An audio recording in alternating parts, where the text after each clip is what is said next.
7th grade. In 8th grade. In the 5th grade. Freshman year.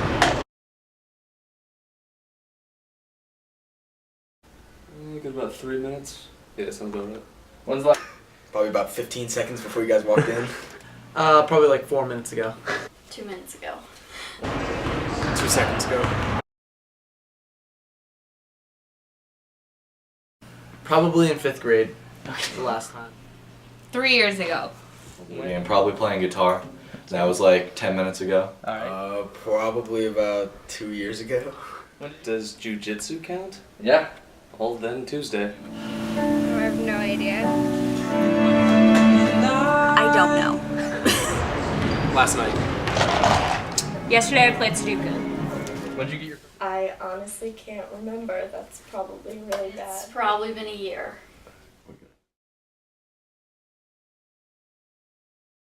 A year ago. Never. Let's call it 9th grade. Last night. Last night I was reading. Probably last summer, but that's the only time I read. Like last week. Yes. Yeah.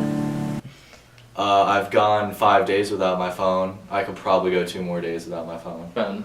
Yes. No. Probably. I could do that. I could, but I would hate every minute of it, so no.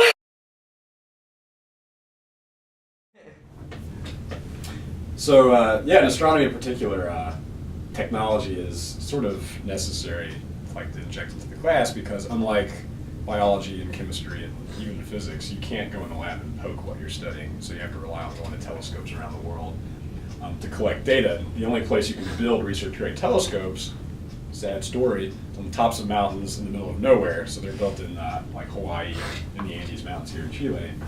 So in our classes here in astronomy, it's important to us to give students the opportunity to work with robotic telescopes firsthand, because then you can take your own data and figure out what you want to about the universe on your own, instead of just listening to me blabber all day long in the classroom.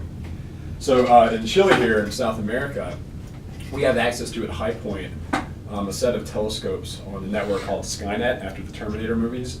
And these are all right. So on this mountain in the Andes, we have access to a handful of robotic telescopes that students can use to do research, class projects, and whatnot. And again, that's important because it allows them to collect their own data instead of just using data out of a textbook or whatnot. So right now you're looking at a live view from a camera that's right now in Chile that I can control. So if I move this camera around, I can quickly point it to the telescopes we use in class. So these are the 5 robotic telescopes called Prompt. So each of these has a half-a-meter telescope. These are research-grade telescopes used by professionals to do real research and to publish papers and whatnot. So every student at High Point now has access to one of those. And in my class, we use these at first to carry out simple projects. So students will take pictures of Jupiter and Saturn, measure their sizes, and then later in the semester they'll watch the moons go around Jupiter and use laws of physics to determine the mass of Jupiter and things like that. So at nighttime, of course, these things will open up, and through this website, students have access to these telescopes directly. So here's an example image of the Sombrero Galaxy one student took earlier this semester. So students can download these images, analyze them, and then make their own statements about whatever research project they're doing, instead of relying on someone else's data or something written in a textbook. So those are the Prompt and Skynet telescopes, and beyond the classroom, we give research students access to these telescopes too.